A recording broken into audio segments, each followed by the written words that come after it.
NKTV বাংলার খবর সম্প্রচারের পরই নড়েচড়ে বসল প্রশাসন। ১৩ ও ১৯ নম্বর ওয়ার্ডের বিবেকানন্দ পল্লীর রাস্তা জমা জল সরিয়ে ইট দিয়ে রাস্তা উঁচু করার কাজ শুরু করল আরামবাগ পুরসভা। রাস্তা মেরামতির কাজ শুরু হওয়ায় কিছুটা স্বস্তিতে এলাকাবাসী।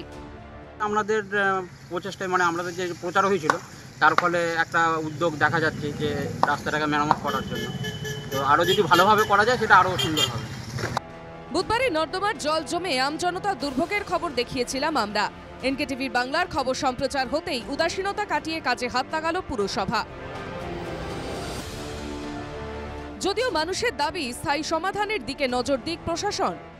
পুরসভার কাছে এই বার্তাটাও আমরা দিতে চাই যে যে রাস্তাগুলো হচ্ছে যদি আরেকটু উঁচু করা হয় মনে হয় একটু বেটার হবে।